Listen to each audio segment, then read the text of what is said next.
दोस्तों, हमारे देश के लोग बहुत भोले हैं। जो जैसे चाहे उन्हें घुमा देता है वो वैसे ही घूम जाते हैं। लेकिन अभी हाल ही में देख लीजिए, जहां पर लेटेस्ट दो मुद्दे चल रहे हैं। पहले जस्टिस वर्मा के घर में मिले 15 करोड़ से अधिक कैश का मुद्दा, जबकि दूसरा कुणाल कामरा का। जस्टिस वर्मा के घर में इतने नोटों का अंबार मिला, उस पर इतने सवाल नहीं पूछे गए जितने कुणाल कामरा से पूछे जा रहे हैं। जो लोग कुणाल कामरा का विरोध कर रहे हैं वो जरा सामने आकर ये भी बता दीजिए कि जस्टिस वर्मा के घर के कैश की बात पहले क्यों छिपाई गई। क्या इतना कैश किसी आम आदमी के पास मिलता तो सरकार इसी तरह चुप रहती। दोस्तों, मणिपुर पर बोलने लिखने के लिए तो इनके मुंह में दही जम जाता है। जस्टिस वर्मा के घर में मिले कैश पर ये मुंह छुपाए बैठ जाते हैं, लेकिन एक आदमी की डार्क कॉमेडी से पूरे सोशल मीडिया पर, पूरे देश में भूचाल आ जाता है। आपकी भावनाएं आहत हो जाती हैं। दोस्तों, आज के दौर में हमारे देश में अलग किस्म की राजनीति चल रही है, जहां कोई बीजेपी विधायक और सांसद संसद में खड़े होकर कुछ भी बोले उसे खुली आजादी है, लेकिन अगर कोई और बोले तो उसके ऊपर एफआईआर दर्ज करा दी जाती है। क्या देश में अपनी बात रखने का हक नहीं है?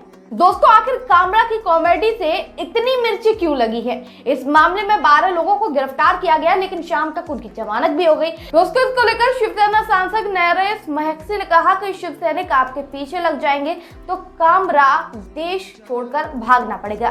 क्या दोस्तों, कुणाल कामरा ने वाकई ऐसा कोई गुनाह किया जो उसे देश छोड़ने के लिए मजबूर किया जाएगा? महाराष्ट्र के मुख्यमंत्री जी कामरा के होटल में तोड़फोड़ करने वाले गुंडों पर कार्रवाई करने और नुकसान की भरपाई करवाने की बजाय ये कह रहे हैं कि ये एकनाथ शिंदे साहब का अपमान है। दोस्तों, जब नेता गद्दार जैसी भाषा का इस्तेमाल करते हैं तो कोई आंदोलन नहीं होते, लेकिन कुणाल के पीछे सब लोग पड़े हुए हैं। इसको लेकर आपको बता दूं, विपक्ष ने कुणाल कामरा मुद्दे पर महायुति सहयोगियों, विशेषकर शिवसेना पर निशाना साधा है और साथ ही साथ ये दावा भी किया गया है कि जब एक पूर्व पत्रकार और अभिनेता द्वारा शिवाजी महाराज के खिलाफ अपमानजनक टिप्पणी की गई थी, तब तो कोई भी तीव्र प्रतिक्रिया सामने नहीं आई थी।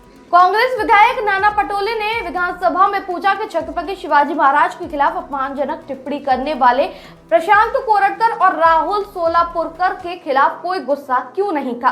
सपा सांसद जया बच्चन ने कुणाल कामरा विवाद पर आरोप लगाया है। उन्होंने ये पूछा है कि बोलने की आजादी आखिर कहाँ है? कार्रवाई की आजादी तभी है जब हंगामा हो। उन्होंने आगे कहा कि आप यानी कि एकनाथ शिंदे अपनी असली पार्टी छोड़कर सत्ता के लिए दूसरी पार्टी में आ गए। क्या यह बाबा साहेब ठाकरे का अपमान नहीं है?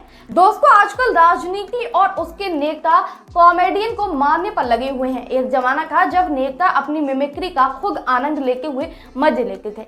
ये वीडियो देखिए आप। ओबामा ने लालू से पूछा, mister Lalu, can you swim? तुम्हें स्विमिंग आता है? नहीं, हमें तो नहीं आता है। इट्स वेरी शेम, स्विमिंग तो कुत्ता भी कर लेता है, आपको आता है? Yes of course. तो आप में कुत्ते में क्या फर्क है? एक बार इनसे कहा गया कि देश के सब नेताओं में सबसे ज्यादा बच्चे आपके हैं, तो लालू जी बोले, इसका जिम्मेदार कांग्रेस है,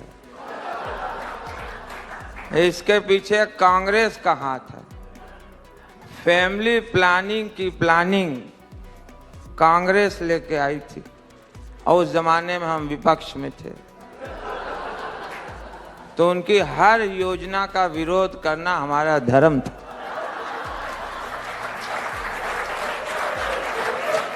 दोस्तों, अगर कुणाल कामरा को देश छोड़ने के लिए कहा जा रहा है तो कॉमेडी पर आप क्या कहेंगे? कमेंट करिएगा।